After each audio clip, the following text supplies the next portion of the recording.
A todos, espero que estén muy bien el día de hoy.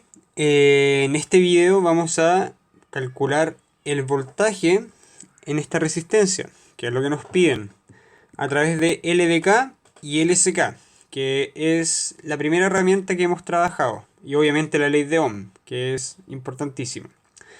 La gran diferencia es que tenemos una fuente controlada, así que vamos a aprender a trabajar con este tipo de fuentes.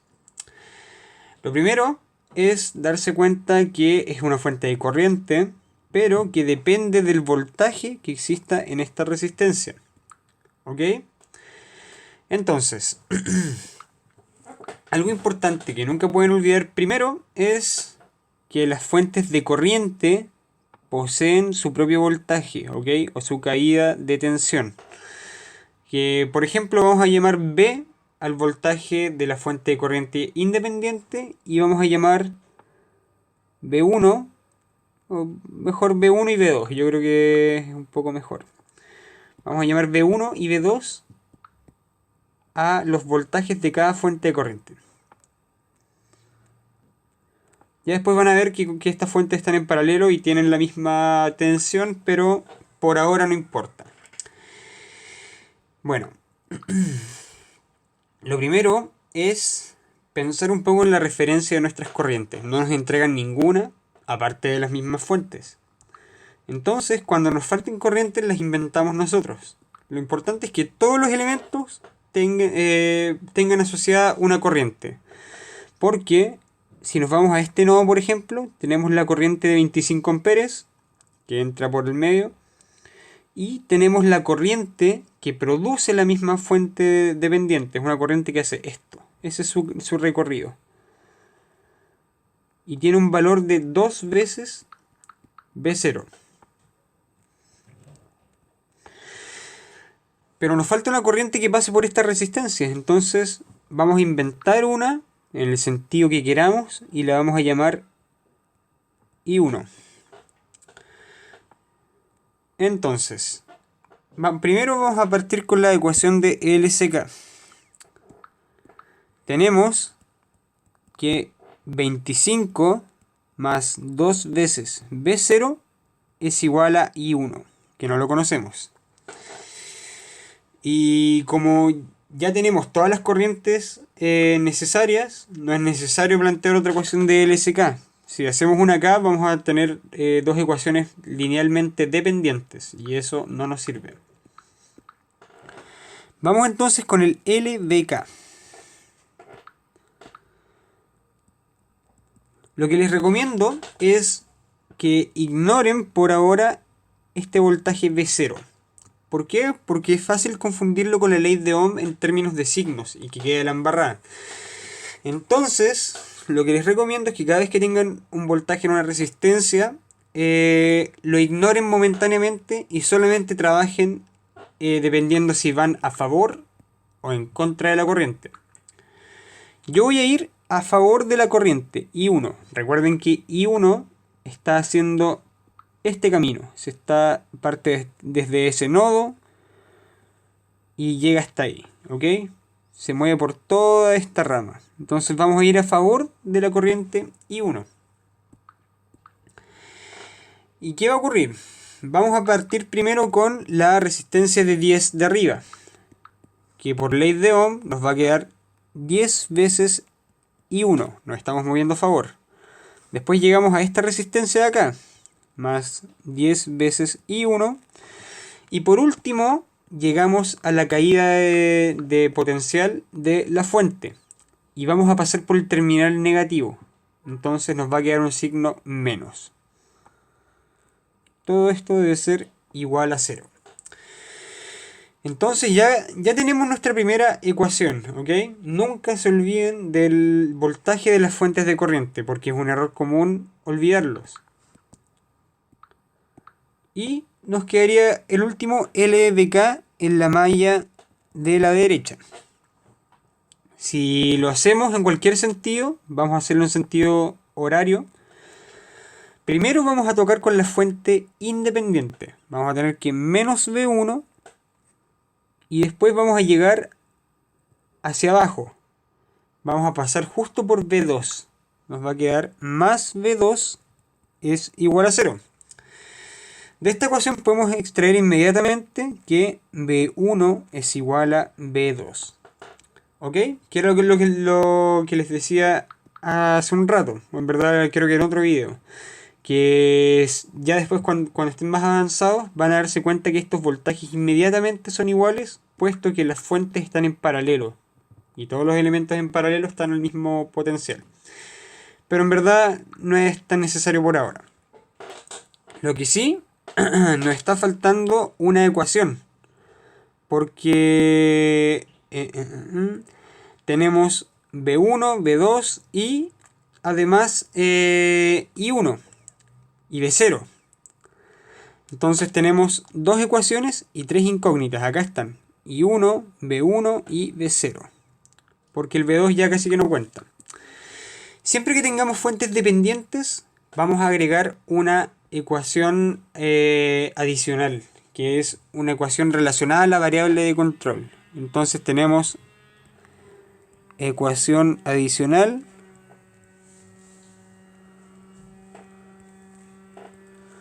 vamos a tener que fijarnos en cómo vamos a calcular el B0. Si se dan cuenta, B0 es el voltaje que está medido en esta resistencia. Y para calcular, si nosotros tuviéramos el valor de I1, nosotros podríamos decir que B0 es igual a menos, por ley de Ohm, menos 10 I1. ¿Ok? Porque estamos pasando por el terminal negativo. Es como si pusiéramos un voltímetro nosotros como ingenieros y lo conectáramos al revés. Nos aparecería negativo. Pero es eso. Con esto ya tenemos todo nuestro set de ecuaciones que yo lo voy a resolver por MATLAB, por comodidad. Y les muestro al tiro el cómo hacerlo. Bueno, acá tenemos el MATLAB abierto. Yo tengo mi script cálculos que ya se los debo haber mostrado, si es que ya hice la ayudantía anterior. Y lo primero que hago siempre, por comodidad, esto no es necesario, es poner un CLC para ir borrando la pizarra. Es algo completamente personal. Y la cantidad de dígitos o de cifras significativas, que a mí me gusta trabajar con 5.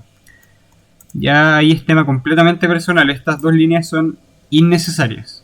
¿Ok? Ahora tenemos que ingresar nuestras variables, que en nuestro caso son I1, que es la corriente, tenemos el B0, B1 y B2. Aunque B1 y B2 son iguales, así que en verdad podríamos eliminarlo. Vamos a tener nuestra primera ecuación, que es que 25 más 2 por B0 es igual a I1. Nuestra segunda ecuación, E2, es que 20 por I1, que es la versión más reducida de la ecuación que teníamos, menos B1 es igual a 0.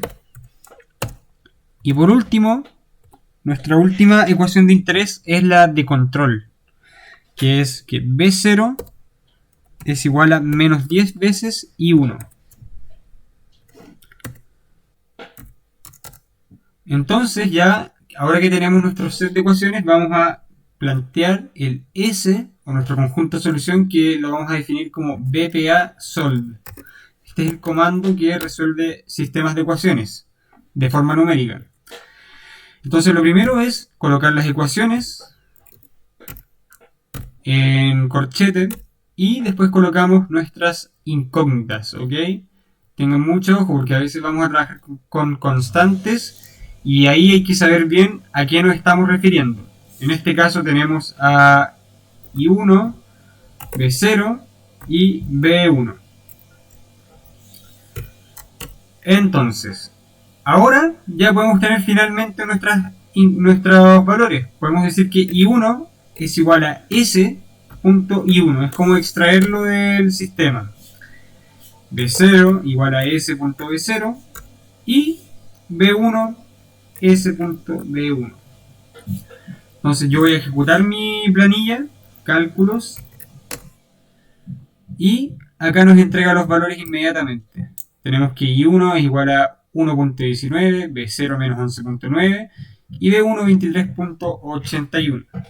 Así que voy a anotar estos valores para volver a la tablet. Bueno, ahora que tenemos nuestros valores, que en verdad el que más nos interesaba era B0 porque nos pedían, podemos calcular la potencia que disipa la fuente controlada. ¿Cómo calculamos la potencia? Siempre la potencia es P por VI, o sea, B por I. P igual a B por I. Entonces, nosotros ya tenemos la corriente que entra a la fuente, que en este caso es la misma que produce. La corriente hace este recorrido.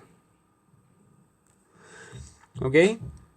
Y nosotros le asignamos una polaridad de voltaje así, donde la corriente entraría por el terminal negativo. Acuérdense que este voltaje es el mismo que V1. Entonces, en nuestro caso, como entra inmediatamente por el terminal negativo, le vamos a poner un menos desde ya. Y el voltaje es V1, 23.81, por la corriente que entra, que es 2 veces V0. En verdad lo voy a anotar un poco más compacto al principio para que se entienda. Sería menos V1 por 2V0. Y con esto deberíamos llegar a la conclusión de que, la potencia es menos por 23.81 menos 23.81 por 2 por V0, que es menos 11.905. Deberemos llegar a que la potencia disipada es de 566.92 watt. En este caso nos dio positivo, entonces nuestra fuente está absorbiendo o disipando potencia, ¿ok? Generalmente las fuentes entregan, pero puede pasar que se comporten como elementos pasivos a veces, que este es el caso. Entonces toda la potencia la está suministrando nuestra fuente activa. Bueno, ahora viene la parte en que nos preguntamos cómo podemos modelar esto en PSIM, ya que hay una fuente controlada y eso puede ser más complicado. Pero bueno, PSIM tiene la gran ventaja de que tiene fuentes controladas y que es posible modelar absolutamente todo. Así que vamos a dibujar nuestro circuito. Yo siempre hago la parte de afuera primero. Y tenemos dos resistencias que con la R las podemos colocar más rápidamente. Nos vamos a elementos, fuentes. Primero la normal. Voy a hacerle zoom a esto. Y lo que tenemos es una fuente de corriente que está controlada por voltaje. Entonces nos vamos a Sources, Current, y acá dice Voltage Control. Entonces quiere decir que está controlada por el voltaje. Algo importante es que tienen que mantener muy bien las polaridades. Por ejemplo, acá tenemos el signo más y acá el menos. Lo mismo ocurre con la fuente que acabamos de poner, que tiene dos terminales. Y es importante que mantengamos la misma convención y que conectemos bien todo esto, porque puede pasar que yo haga esto. Mal ejemplo. Bueno, de repente no me salió lo que quería mostrar, pero a veces puede aparecer un puntito donde estoy con el lápiz. Quiere decir que se conectó ahí. ¿Ok? Entonces eso es algo que no nos podemos permitir, ya que puede dejarla embarrada y que nos preguntemos el por qué están malos nuestros cálculos. Pero entonces vamos a dejarlo tal cual como estábamos y nos aseguramos que esté este cable por encima o por debajo, como quieran interpretarlo. Y este también lo conectamos acá. Así tenemos nuestro voltaje a través de esta resistencia. Le cambiamos los valores a todo. Esto va a ser de 25. Y acá la ganancia es de 2. Es 2 veces ese voltaje. Y para medir bien el voltaje, si quieren, colocamos un voltímetro con el más hacia la izquierda, al cual llamamos B0, y actualizamos los valores durante la simulación. Entonces nos da el mismo valor que llegamos en un principio, menos 11.90. Así que podemos comprobar que está bien lo que hicimos y que la potencia va a ser la que calculamos. Yo ahora me despido, espero que les haya gustado esta ayudantía sincrónica. Acuérdense que cualquier consulta ustedes me la hacen nomás. Así que eso, que les vaya muy muy bien.